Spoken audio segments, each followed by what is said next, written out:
ಅವನು ಉದ್ದೇಶಿತವಾದಂತಹ ಫಲವನ್ನು ಕಾಣಲಾರ. ಇದು ನೀನೇ ನಮಗೆ ಮಾಡಿದಂತಹ ಪಾಠ. ಆದ್ದರಿಂದಲೇ ಕೈಗೆತ್ತಿಕೊಳ್ಳುವ ಕಾಯಕವನ್ನು ಬಹಳಷ್ಟು ಸಲ ಯೋಚಿಸಿಯೇ ನಾವು ಮುಂದೆ ಕಾರ್ಯನಿರ್ವಹಿಸಬೇಕಾಗುತ್ತದೆ. ಚಂಡಮುಂಡನ ವಚನವನ್ನು ಅವತರಿಸಿ ಕದಂಬವನದಲ್ಲಿರುವಂತಹ ಕಾಮಿನಿಯ ಕುರಿತಾಗಿ ನೀರು ತಿಳಿದಿರುವಂತಹ ನಿಲುಮೆ ನಿರ್ಣಯ ಇಂದಿಗೂ ನಮಗೆ ಪ್ರಶ್ನಾರ್ಹವಾಗಿಯೇ ಕಾಣಿಸ್ತಾ ಇದೆ. ಪಕ್ಕನೇ ಯೋಚಿಸಿದರೆ ಕಾಮಶರಕ್ಕೆ ಪೀಡಿತನಾದ ಒಬ್ಬ ಸಾಮಾನ್ಯ ಭ್ರಾಂತನ ಬಗೆ ಕಾಣಿಸ್ತದೆ. ಆದರೆ ನಿನ್ನ ಚಾರಿತ್ರ್ಯವನ್ನು ಬಂದ ನಮಗೆ ಇದನ್ನು ಒಪ್ಪಿಕೊಳ್ಳುವುದಕ್ಕೆ ಸುಲಭದಲ್ಲಿ ಸಾಧ್ಯವಾಗುವುದಿಲ್ಲ. ಯಾಕೆ? ಮನ್ಮಥನ ಶರಕ್ಕೆ ಈಡಾಗಿ ಮನಸ್ಸು ತೋರಿಸಿದ ದಾರಿಯಲ್ಲಿ ಕ್ರಮಿಸುವ ಒಂದು ದುರ್ಬಲವಾದಂತಹ ಮನಸ್ಥಿತಿಯನ್ನು ನೀಡಬಹುದಾದರೆ ಇದಕ್ಕಿಂತ ಮೊದಲೇ ವಿಪರೀತವಾದದ್ದನ್ನು ನಾವು ಕಾಣಬೇಕು. ಹಾಗಾಗಲಿಲ್ಲ.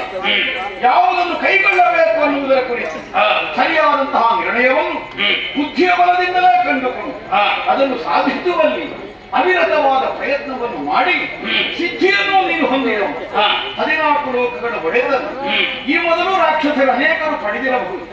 ಆದರೆ ಬಹುದೀರ್ಘ ಕಾಲ 14 ಲೋಕಗಳ ಪ್ರಭುವಾಗಿ ದೇವತೆಗಳ ಸಹಪಂಕ್ತಿಯಲ್ಲಿ ಕುಳಿತು ಅಭಿಭೋಜನವನ್ನು ಉಣ್ಣಬಹುದಾದ ಒಂದು ಅರ್ಹತೆಯನ್ನು ಗಳಿಸಿಕೊಂಡವನು ಉದಾಹರಣೆಗಾದರೂ ನಮಗೆ ಹುಡುಕಿದ್ರು ಇನ್ನೊಬ್ಬ ಸಿಕ್ಕುವುದಿಲ್ಲ ರಾಕ್ಷಸರ ಬಳಗದಲ್ಲಿ.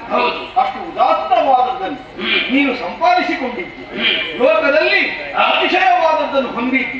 ಇದೆಲ್ಲ ಸಾಧ್ಯವಾದದ್ದು ಯಾರದೋ ಕೃಪಾ ವಿಶೇಷದ ಅನುಗ್ರಹದ ಮೂಲಕವಾಗಿ ಅಲ್ಲ, ನಿನ್ನದಾದಂತಹ ಸಾಧನೆ ಅಥವಾ ಯಾವ ಸಂದರ್ಭದಲ್ಲಿ ಏನನ್ನೆಸಗಬೇಕು ಅನ್ನುವಂತಹ ವಿವೇಕ ಈ ಮತಯುತವಾದಂತಹ ನಿರ್ಣಯದಿಂದ ಈ ತನಕ ಗೆಲುವನ್ನು ಕಂಡು ಅಜೇಯನಾಗಿ ಉಳಿಯುವುದಕ್ಕೆ ನಿನಗೆ ಸಾಧ್ಯವಾಗಿ ನಮ್ಮವರಿಗೆಲ್ಲ ಸುಖವನ್ನು ನೀನು ಉಣ್ಣಿಸಿರುವೆ.